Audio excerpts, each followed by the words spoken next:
I'm Daniel Levine, and this is the Bio Report.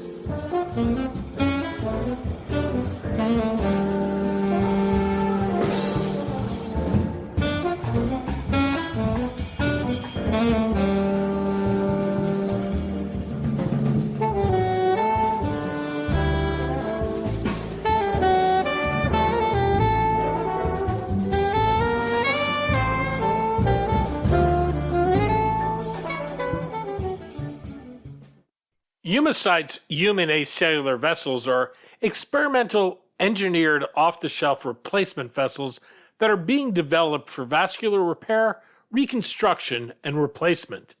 The vessels are designed to overcome long-standing limitations in vessel tissue repair and replacement. Though not yet approved, the manufactured vessels are getting a real-world test as the company has been providing them to hospitals in Ukraine to treat wounded civilians and soldiers with vascular injuries. We spoke to Laura Niklason, CEO of Humacyte, about the company's human acellular vessels, how they're produced, and the potential needs they can address.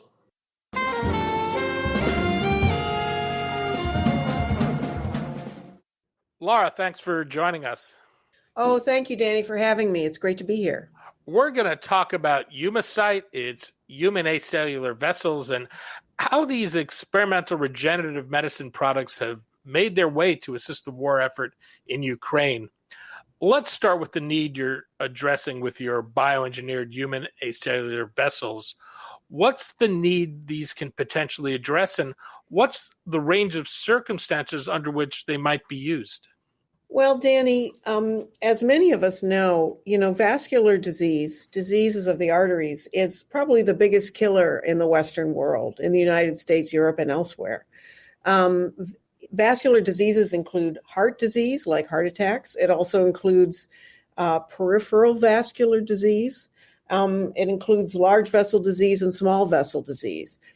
In addition to those diseases, there's also vascular injuries that occur, in civilian life, in car accidents, or also in wartime with traumatic war injuries.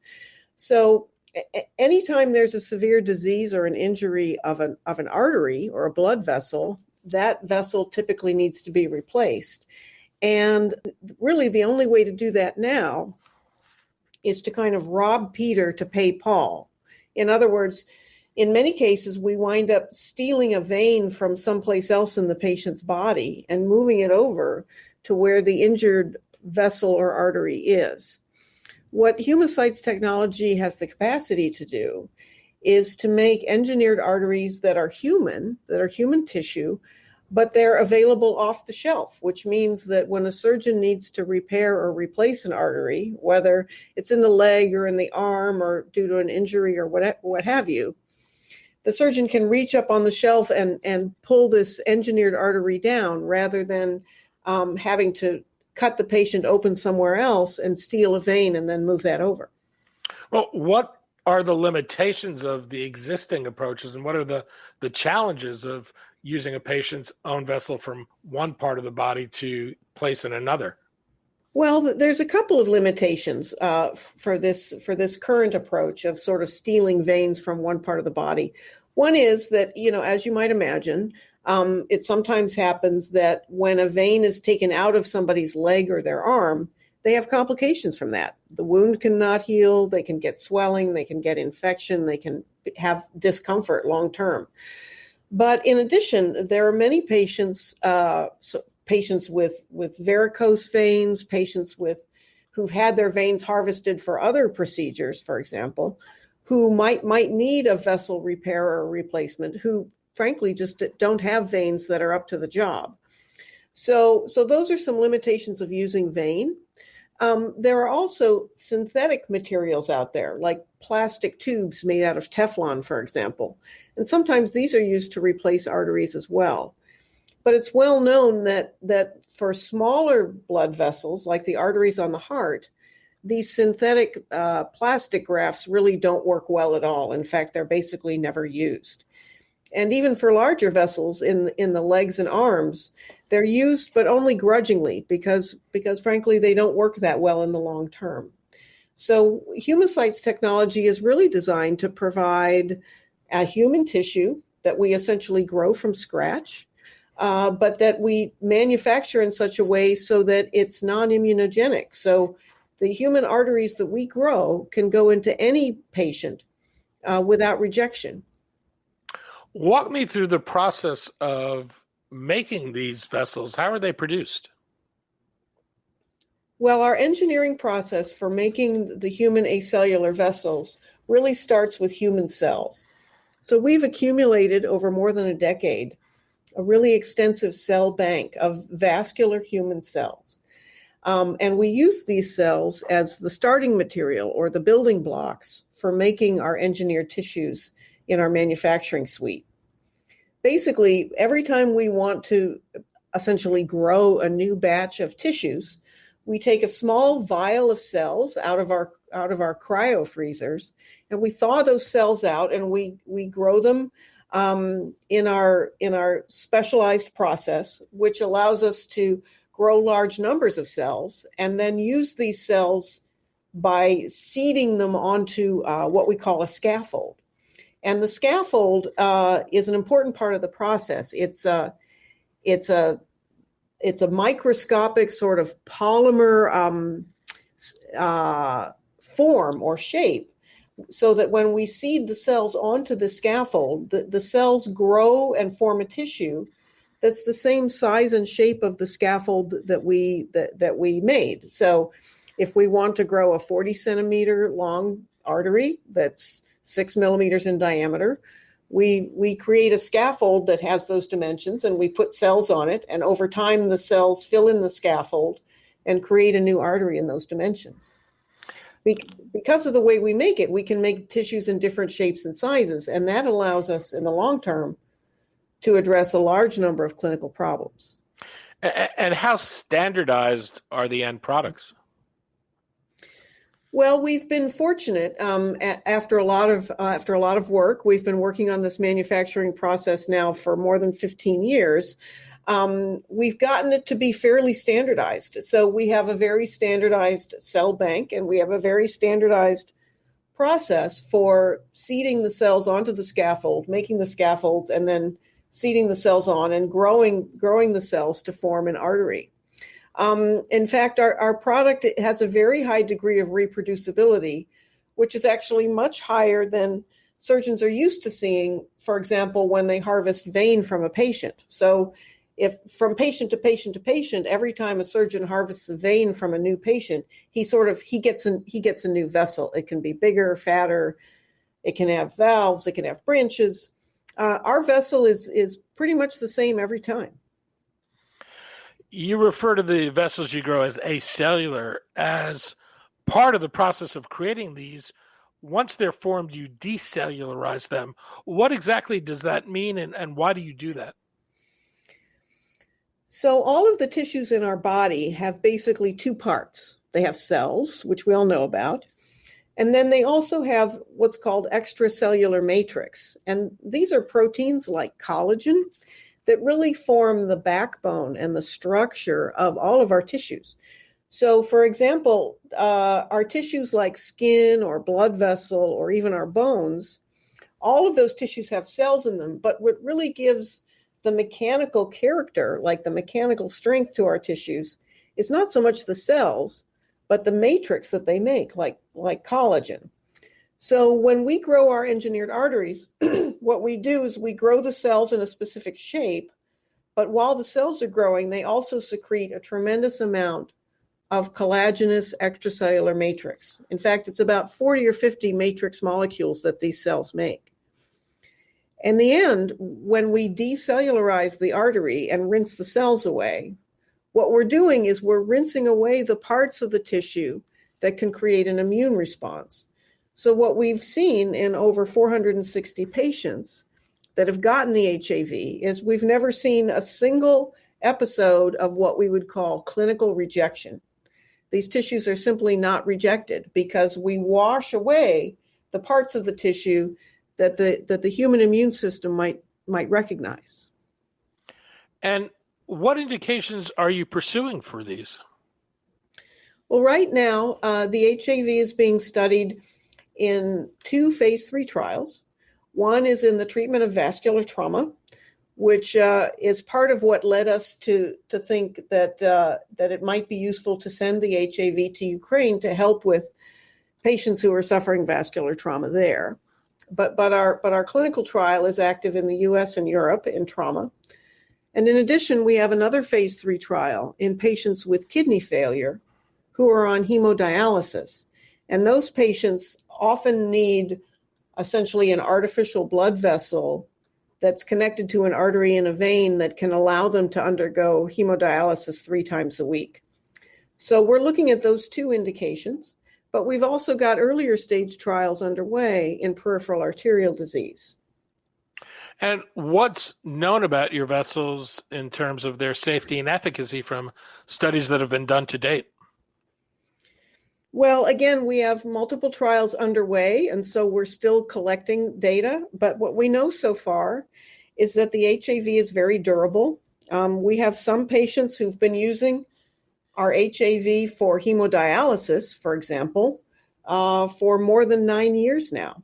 And it's important to note that when a patient gets our vessel for hemodialysis, that vessel gets punctured with needles 3 times a week. Every week for years. And these vessels seem to be able to withstand that, which I think is a real testament to the durability of the tissue. We also know that these vessels seem to resist infection. So we've had these vessels implanted in multiple scenarios where there were contaminated wounds or infected wounds, for example. And in most cases, the HAV seems to resist infection. And we believe that property stems from the fact that this is a tissue. It's not an artificial implant. It's not a piece of plastic. So we're hoping that these qualities of durability and resistance to infection will help the product be really useful in situations like acute vascular injury and war in the Ukraine. How does the FDA regulate these products, and what's the development path forward for you? Well, our engineered blood vessels, even though they're a physical tissue that physically gets implanted, and as I say to people, surgeons sew these in with needle and thread.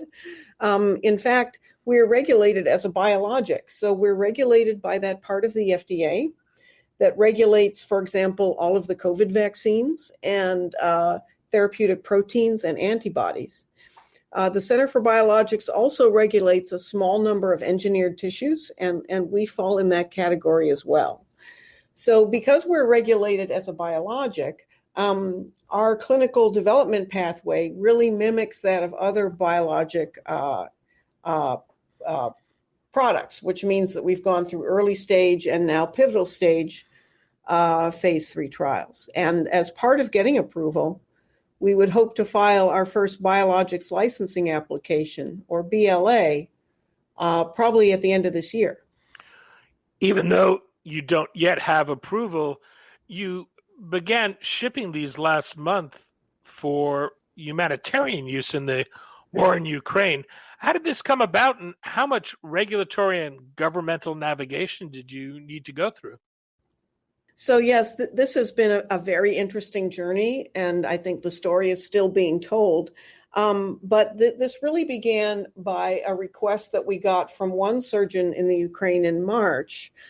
He had heard about the HAV from some surgical colleagues who he knew in Poland, because we've been doing clinical trials in Europe for quite some time. And we have a number of sites in Poland, which is near the Ukraine, which have used the HAV. So this surgeon reached out, and then quickly other surgeons in about a dozen other hospitals did as well. So, of course, Humacyte wanted to do everything in the proper way. And so we had multiple interactions with the Food and Drug Administration, particularly their international office, and worked with them to get clearance in order to ship the product out of the country and into Europe for this purpose. In addition, we had a lot of conversations with the Ukrainian Ministry of Health, teaching them about the technology and and allowing them to understand how the HAV works and how it would be used in patients. And after several weeks of conversations with them, they issued a letter saying that essentially they gave clearance for us to ship the product into the country. And then thirdly, we had to work on logistics. As you would imagine, flying medical products into a conflict area like Ukraine is non-trivial. And so we wanted to make sure that was done smoothly. And then lastly, the training piece is an important piece. So we've put together a large number of training materials, many of them in Ukrainian, and we've hosted virtual training sessions for surgeons who are going to get access to the HAV. So it's been really a multi-step process. Of course, we're not charging for this. This is not a clinical trial. This is a humanitarian effort. But we wanted to make sure that we undertook this in the best possible way. While it's a humanitarian effort, I suspect there's an opportunity, though, to gather data and learn from this real-world use of the vessels. Is anything being done to gather data? Well, yes. So that's certainly our goal, is to understand as much as we can about how patients who get the HAV, how they fare, what their outcomes are, if there are any complications. And so we've certainly communicated with all of the surgeons who are doing these implants to provide any follow-up that they have. And we've provided them with sort of simple questionnaires so that we can get some of that information on board. Because you're right, this is the ultimate in a real world situation where we're trying to help. But we can help best if we understand how the product is doing. And so we're going to make every effort to gather that information. Humacyte is also looking at using its vessels to engineer biovascular pancreas to deliver islet cells to produce insulin in people with type 1 diabetes. Can you explain how this works? Yes, the biovascular pancreas idea is sort of exciting, and it's certainly been enchanting for the company as we've begun to work on it. But it is a little bit of an out-of-the-box concept. So as I'm sure you know, patients with type 1 diabetes become diabetic because their own immune system attacks their own islet cells. And so their own islets in their pancreas can't make insulin anymore because the cells are killed off. Transplanting a whole pancreas to try to replace those islets is a difficult and dangerous procedure, and it's done less and less every year. So over the last 10 or 20 years, there's been a lot of effort directed at taking islets out of a pancreas, the little tiny collections of cells that make insulin, and delivering those islets to patients with type 1 diabetes. The problem, well, there have been multiple clinical problems with this. Sometimes it works, but sometimes it doesn't work very well. And one of the biggest limitations is the fact that these little islets are very energetic creatures, and they need lots of oxygen and lots of glucose, lots of sugar, in order to survive. And finding a way to deliver a sufficient number of islets to a patient and to expose them to enough oxygen and glucose so that they can survive inside the patient, that's been a real challenge. And so what we're excited about with the HAV is that we think it's sort of a ideally crafted delivery vehicle, because we found that we can take our engineered vessel that we make now, which is 40 centimeters long, and we can coat the outside of that vessel with islets. And by doing that and then sewing that vessel into the arm, just like we do for our dialysis patients, we're predicting that all of the islets on the surface of this vessel will be able to survive. They'll get enough oxygen, they'll get enough glucose, and they'll be able to sense blood sugar and secrete insulin for the patient. So this is really a delivery vehicle that brings islets very close to the blood circulation, because over the past 10, 20 years, we've gotten pretty good at putting conduits in the blood circulation. We're pretty good at that. And so using this to deliver islets and maybe other therapeutic cells is something that Humacyte is very excited about. Is the expectation that would have to be replenished every so often? That's a very good question. It's really not clear how long the islets would survive. There's no inherent reason to think that they would have a finite lifespan. And I think that we're just going to have to do the large animal and the clinical trials to understand that. But there's no fundamental reason why these islets should die over time, for example, unless they were rejected. I mean, there's the immune part of this, which of course we'll have to deal with. And this would be a transplant. Delivering islets to any patient is always a transplant. So there's that risk always. But aside from that, there's nothing fundamental that should limit the survival of the islets in this construct. And where are you regards into development? When might you be in the clinic with this? Well, this is one of our earliest platform items. So we are still we've performed small animals experiments and a lot of laboratory and modeling experiments, but we need to confirm that with large animal studies, which we plan to initiate later this year. After a small series of large animal studies, we would then expect to go into phase 1 in man. In February 2021, Humacyte raised $275 million by going public through a $100 million merger with a SPAC and completing $175 million private financing. How far will this funding take you? So we were very excited and grateful to do that financing in 2021. As we all know, the markets recently in biotechnology have sort of taken a hit. I think there's a lot of macroeconomic factors such as inflation and the war in Ukraine that are impacting investor confidence. But Humacyte feels very fortunate that we did the fundraising when we did. The current cash that we have, given our current cash burn and projected expenses, should take us through the end of 2024, which is more than enough to get us through our first 1 or 2 product approvals and into commercialization. So again, we're sitting on a fairly good cash runway, which we're very grateful for. Humacyte is trading near a 52-week low. It's down with the rest of the sector. What's the conversation like with investors these days, and what do you tell them? Well, it's an interesting set of conversations. I mean, certainly anybody who's savvy about the market and has been watching the events of the last 6 to 8 months understands that large biotech investment funds have pulled a lot of money out of the market because many of them sustained large losses even in 2021. Some investment funds were down 20, 30, 40%. And so to cover those losses, a lot of money came out of the biotech market, and that drove share prices down for everyone.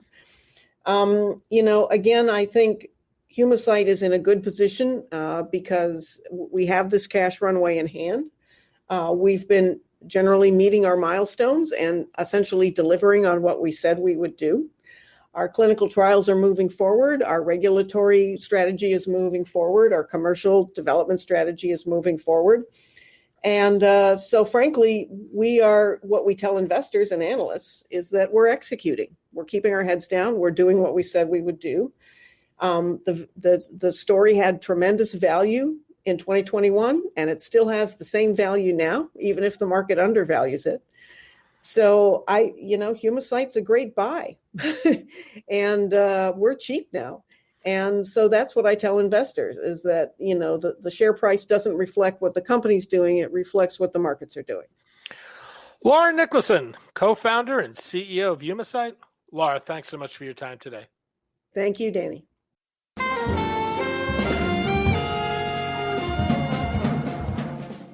Thanks for listening. The Bio Report is a production of the Levine Media Group. To automatically download this podcast each week, subscribe to our RSS feed or through iTunes or other podcast manager. To join our mailing list, go to levinemediagroup.com. We'd love to hear from you. If you want to drop us a line or are interested in sponsoring this podcast, send an email to danny@levinemediagroup.com. Special thanks to Jonah Levine, who composed our theme music, and the Jonah Levine Collective, which performs it.